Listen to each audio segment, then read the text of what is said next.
자, 안녕하세요. 해커스 경영아카데미 구독자 여러분. 저는 해커스 경영아카데미의 이윤엽 세무사고 세법을 담당하고 있어요.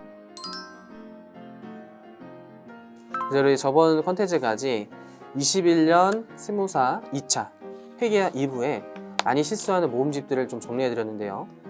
올해 이제 1차 시험도 굉장히 시간이 다가오는 만큼 우리 작년 1차 시험에 많은 수험생들이 실수했던 그런 모음집, 그리고 그걸 앞으로 실수하지 않으려면 어떤 스킬과 어떤 내용을 숙지해야 되는지 그런 것들을 좀 정리해보자 해요. 그래서 먼저 우리 52번에 소득세법 초과 인출금 지급이자 필요합의 불산이 문제예요.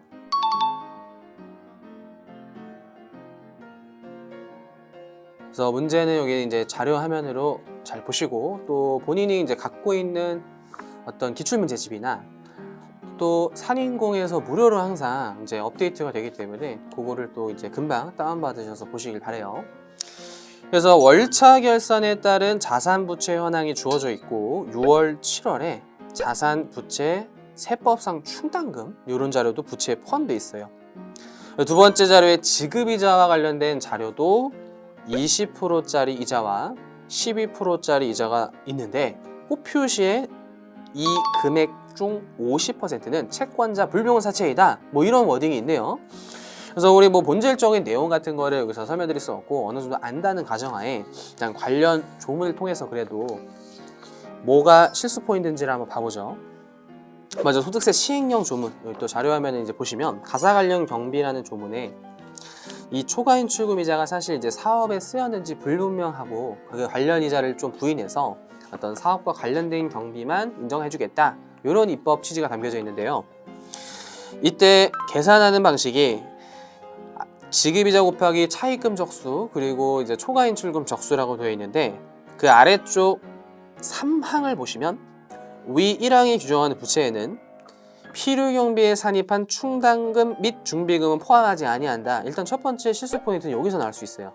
그래서 초과 인출금은 일단 이제 부채가 자산을 초과하는 금액이어서 이제 부채가 이제 그 돈을 가사용으로 쓰였다는 생각 속에서 초과 인출금 찾는데, 과연 그 부채에 이자가 발생시키지 않은 이자까지 넣는 게 맞냐? 이게 이제 아니라는 거죠. 따라서 우리 자료에서 주어진 문제의 마지막 표에 있는 충당금, 그거를 일단 제외를 첫 번째 시키는 게 첫 번째 어떤 포인트가 될 수 있고요.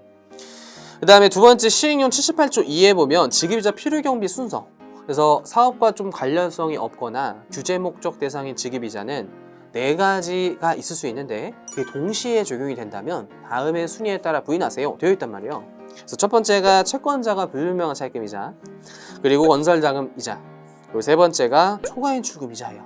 61조 1항 2호라는 게 초과인출금 이자거든요.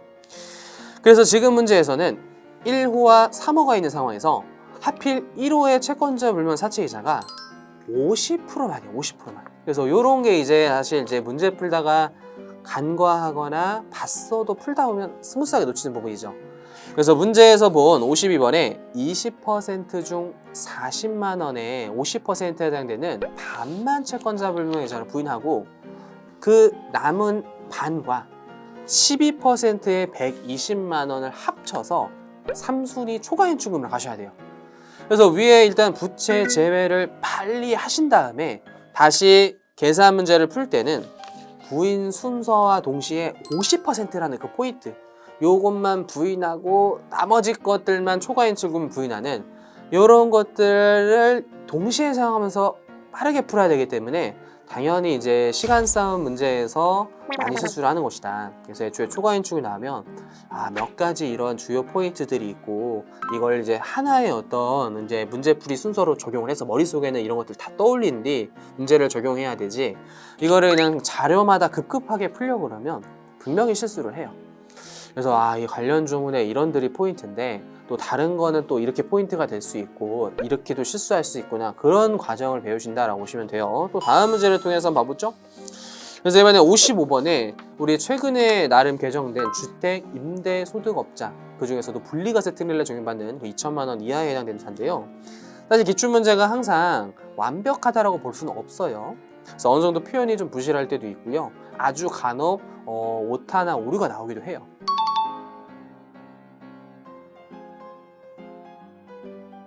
그래서 이 50원의 사업소득금액으로 봤을 때 등록주택이 아니다. 이게 첫 번째 포인트가 될 수 있죠. 우리 등록 임대사업자와 미등록 임대사업자의 좀 차별적인 혜택이 있어요. 그래서 등록 임대업자는 경비도 60%, 또 추가 혜택을 받을 수 있을 때 400만 원이나 빼주기 때문에 먼저 미등록이라는 단어 이런 것들을 일단 체크하시고요. 그다음 문제에서 조금 이제 수험생들이 혼란이 됐던 건 임대료와 간주임대료가 주어져 있을 때 이 간주임대료가 보통 3주택 이상자만 계산이 되는데 이 주택수가 주택수 뭐 이런 내용이 없잖아요.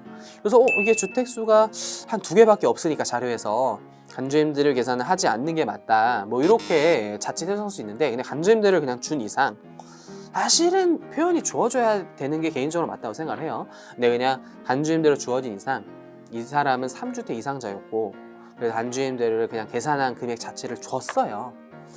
그래서 이 두 개 합계액이 1,800만 원인데 3번 자료의 단서는 다시 2천만 원이 주택임대소득을 제외한 종합소득 금액이 2천만 원을 넘지 않기 때문에 경비가 얼마 받을지가 달려져 있죠. 그래서 1번의 미등록의 재료가 60, 50도 달려있지만 다시 2천만 원 초과 여부에 따라서 추가 공제 402에 달려지기 때문에 무조건 4일을 빼는 게 아니라 일단 이 단서를 찾아본 뒤 4일을 빼셔야 되는 거예요. 그리고 경비를 미등록을 떠올린 뒤 50을 적용하고 이거를 하나의 논제로 하나의 생각 속에서 동시에 풀어야 되기 때문에 자칫 항상 2천만 원 이하라는 생각을 하지 마시고 또 어느 시점에 2천만 원 초과되게 스무스하게 나올 수 있단 말이죠. 나도 모르게 이 400이나 200을 빼는 그런 실수를 범하실 거예요. 그래서 항상 습관적으로라도 이런 걸 떠올리고 찾는 야, 이 사람이 이제 다른 소득이 있었나?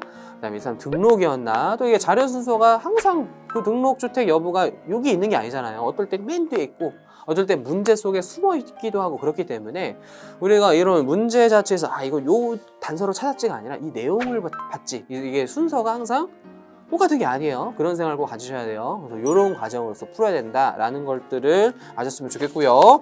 마지막 문제를 좀 적용해 보면요. 우리 57번에 관한 문제를 봐보죠. 소득세법 기타 소득의 자료가 나와 있는데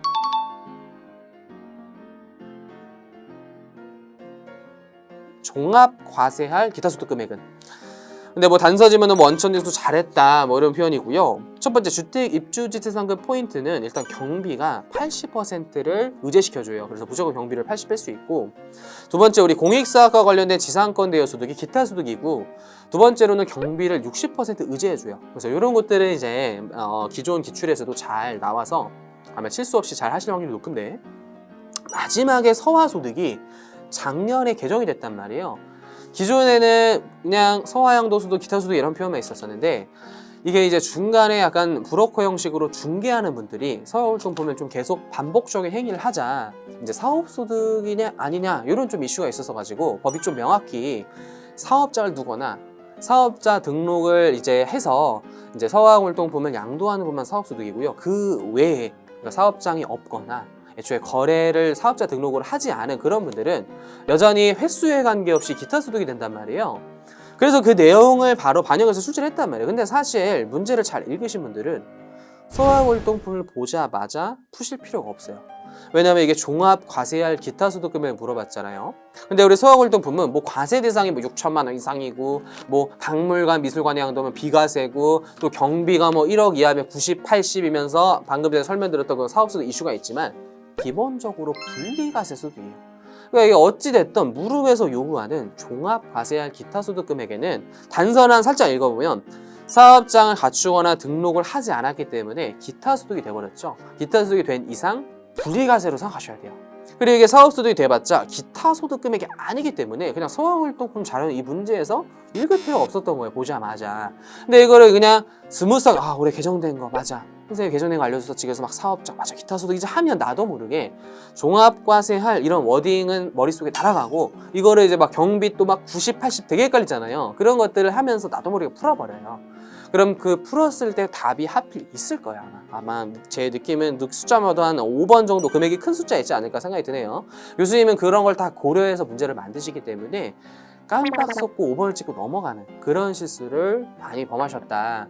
그래서 애초에 물음에 요구하는 문제를 잘 보면 실수를 더 할 수 있는 게 종합과세를 물어봤으니까 애초에 이제 이런 생각 들어야죠. 자료에서 분리과세 소득이 있을 수 있다.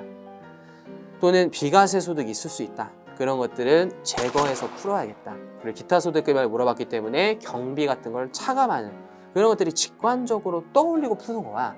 그냥 안 떠올리고 막 푸는 거랑은 꽤 실수 차이가 생길 수 있어요. 정확도의 차이가. 그래서 어떤 대표 문제, 계산 문제, 세 문제를 통해서 우리가 실수하는 과정 그리고 이런 것들이 실수 포인트니 이런 것들을 동시에 생각해서 실수하지 않는 그런 훈련을 배웠어요.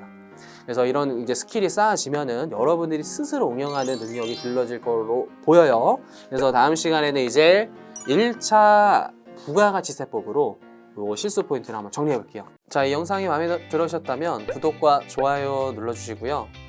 또 관련 새로운 강의를 듣고 싶다면 아래 링크를 꼭 클릭해 주세요. 그리고 고생 너무 많으셨고 다음 때 부가세법의 또 새로운 콘텐츠로 만나뵐게요. 고생 많으셨어요.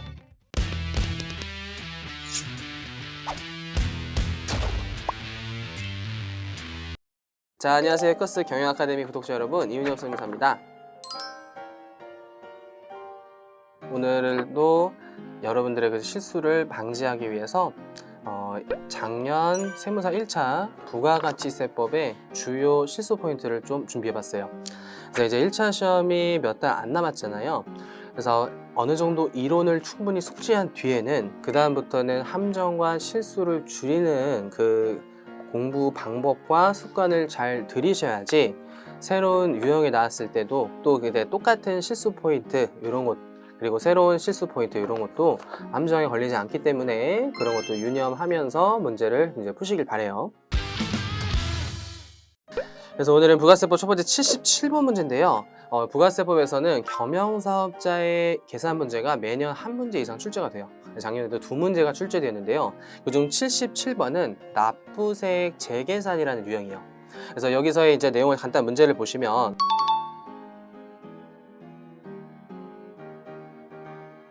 우리 가면세 통조림 판매라는 분이 건물을 부가세 포함해서 1억 천에 이제 구입을 했고 납부세액 재계산을 물어봤어요. 근데 먼저 건물과 같은 경우에는 혹시 매입 당시에 면적 비율로 안분을 했다면 재계산도 면적 비율로 해야 된다. 이런 것도 이제 충분히 자료가 2개, 3개 주어졌을 때는 함정이 될 수 있거든요. 그래서 단서 지문에 면적이 구분되어 있지 않음이라고 나와 있죠. 그래서 면적 일단 제껴 두시고 아래쪽에 공급가액 비율로 안분을 하셔야 되는데 이제 수업 시간에도 주로 설명드리는 게 재계산이 나오면 5% 이상 차이 나는 걸 먼저 판정하세요 라고 가르쳐 드리잖아요. 그 이유가 항상 직전 과세기간이랑 비교하는 게 아니라 이제 관련 법령을 좀 봐볼게요. 관련 법령을 보시면 우리 두 번째 줄에 취득일이 속하는 과세기간에 적용해왔던 또는 재계산했을 때는 재계산은 과세기간에 적용되었던 이렇게 재계산하지 않은 과세기간은 비교 대상 과세기간이 아니기 때문에 각 과세기간별 면세 비율이라는 걸 먼저 체크하시라 그랬어요. 그래서 이 재계산 유형은 19년이기에 면세 비율이 예를 들어 40% 그리고 50% 그리고 54% 47% 이런 비율이 그래도 요거는 쉽게 나왔네요. 그럼 20년 1기에는 10% 차이가 나지만 20년 1기와 2기는 4%밖에 차이가 안 나기 때문에 재계산을 하면 안 됐잖아요. 그럼 이제 21년 2기는 20년 1기랑 비교하셔야 돼요. 작년에 재계산 안 했기 때문에 그 전과세랑 비교하셔야 되고요. 또 이제 나중에 혹시 대비할 수도 있고 또 이제 회계사 1차 올해 시험에서도 똑같은 포인트로 출제가 되었어요. 이만큼 이렇게 고정적 전통적 그리고 그 내용이 사실 담고 있는 의미가 다 이제 중요하기 때문에 이걸 반복적으로 출제하시는 거거든요. 그래서 그 비율을 잘 하시고 마지막으로 재계산의 포인트가 납부세액이 증가하는지 감소되는지 비율을 해당 과세기간 앞쪽으로 쏟아버리면 비율이 플러스가 됐을 때 납부세액이 증가된다고 했었죠. 면세 비율 증가가 결국 불공제의 증가를 가져와서 납부세액을 증가하는 역할을 가져와요. 그래서 플러스 이렇게 좀 체크를 하시고요. 두 번째 실수 포인트는 과세 전환시 매입세 공제라고 해서 78번이에요. 78번.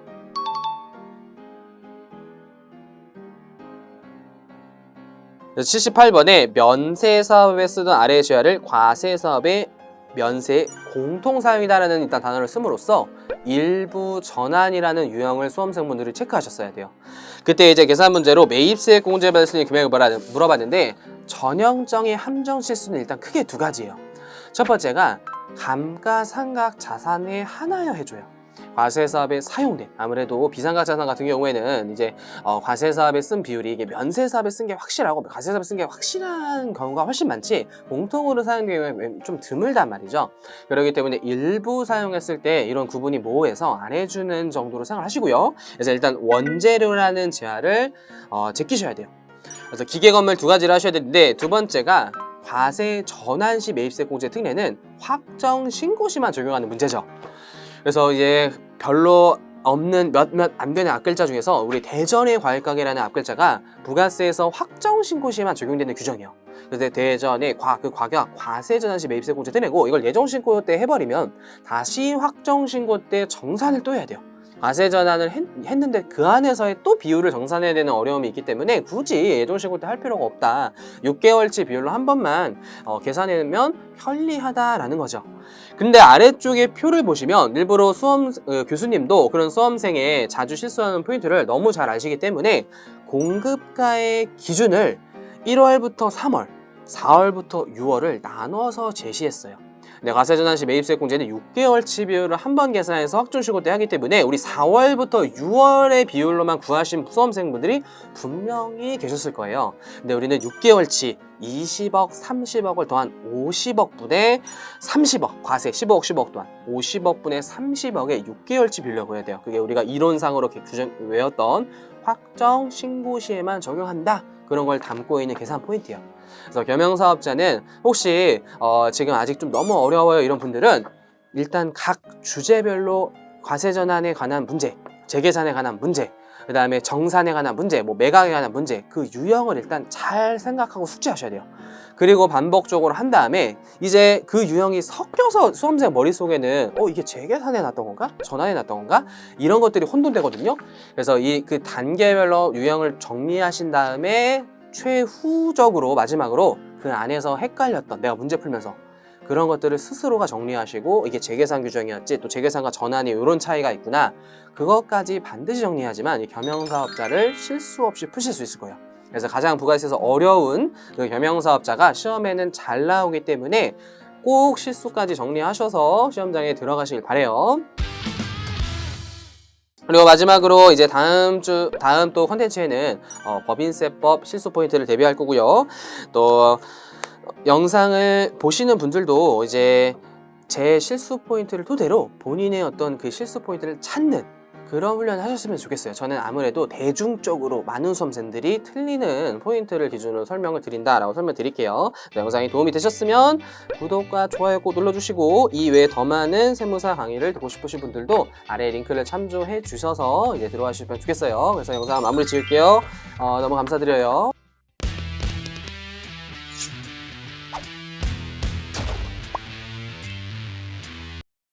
안녕하세요. 커스 경영아카데미 구독자 여러분, 이윤엽 세무사입니다.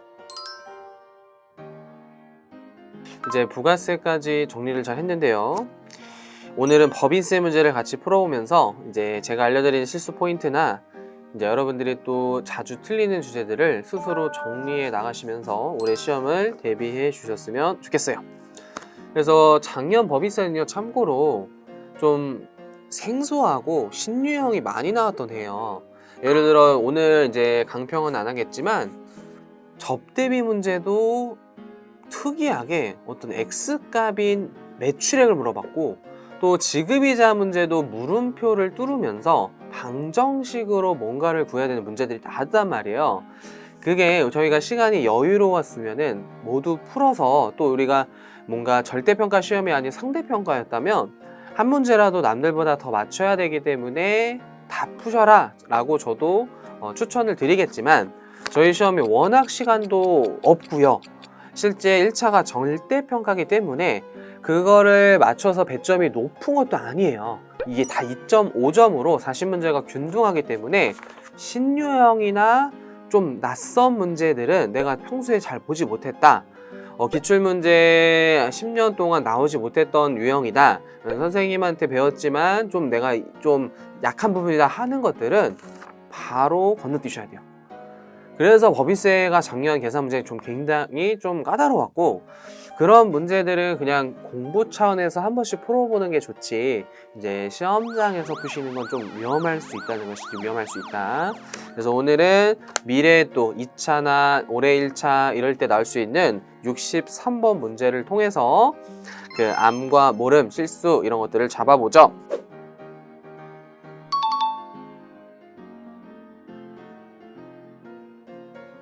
그래서 문제부터 보시면, 제조업을 영위하시는 영리내고법 A가 중소기업이 아니시고요.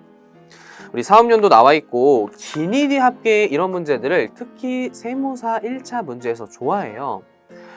그래서 뭐 단서 지문 한번 읽어보시고, 우리 양가로 1번이 올해 시험에도 이제 등장할 수 있는 게, 최근에 토지 등 양도소득법인세가 좀 개정이 되면서 또 실무상으로도 많이 발생하면서 세율을 올렸단 말이죠. 그리고 과세 대상도 좀 넓혀지고, 그래서 출제를 하신 것 같은데요. 조합원 이주권 이런 자산을 포인트를 잡으셔야 돼요. 실제 관련 이제 조문을 좀 보시면, 우리 55조 2에 2호라고 되어 있는 거에 주택 별장이 20, 미등기 40, 요것도 우리 시험생들이 많이 틀리는 게, 양도하면 또 소득세죠. 양도소득세 이렇게 연결되면서 미등기 세율 70%를 떠올려요. 하지만 그건 소득세고요. 아무래도 법인은 소득한테 또 흘러 들어가는 중간 지점이잖아요. 결국 법인의 소득이 개인한테 흘러 들어가기 때문에 개인보다는 세율이 낮잖아요. 그래서 법인세율도 낮고 미등기 세율도 낮다, 이렇게 좀 기억을 해주세요. 그래서 40%. 3호의 비사토라고 불리는 비사업용 토지를 양도한 경우에는 10%, 미등기는 똑같이 40이고요. 4번에 이제 만들어진 게 주택 취득하기 위한 권리로서 조합원 이주권, 분양권 이런 것들이 개인의 세율이 높은데, 이제 법인 명의로 또는 법인 전환 이렇게 법인으로 팔았을 때 세분화율이 좀 낮으면 어떤 형평이나 투기 억제를 하는 거에 있어서 좀 문제가 될 수 있다라고 해서 최근에 20%로 세율을 올렸어요.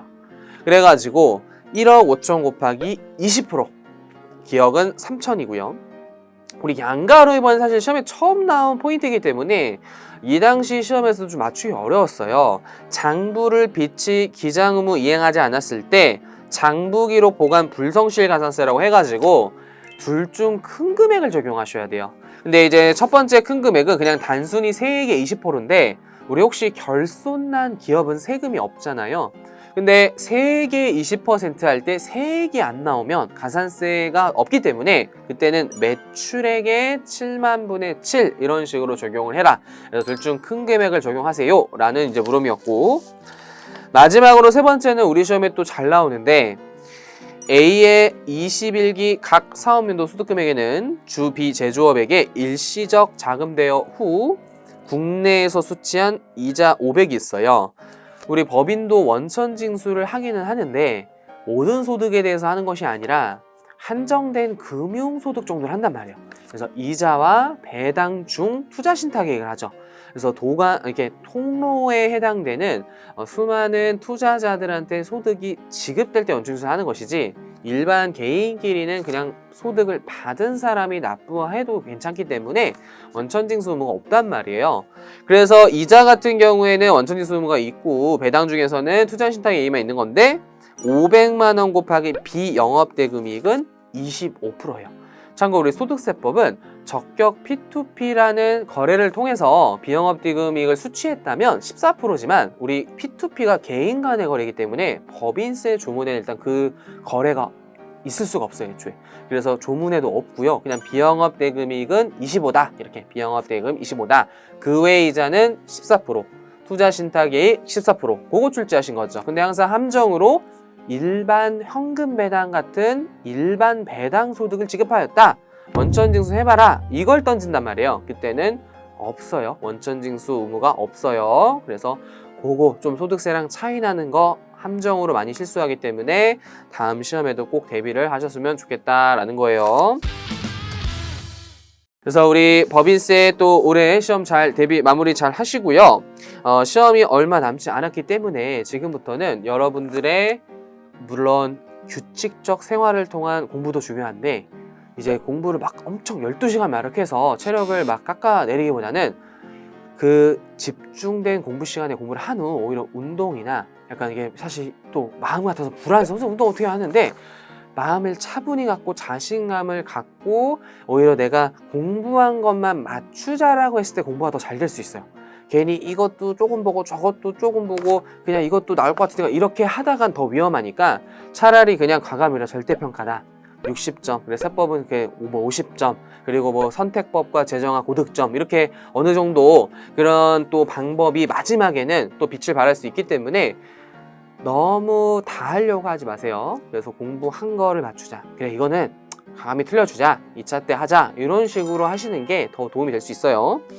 그래서 다음 주 세무사 1차 시험 후 또 여러분들의 많은 실수 포인트들을 우리 새로 정리해 주면서 업로드된 영상으로 찾아올게요. 그리고 마지막으로 이 영상이 도움이 되셨다면 아래 구독, 좋아요 잊지 마시고 더 많은 세무사 강의 링크를 통해서 찾아와 주시기를 바라요. 고생 많으셨어요.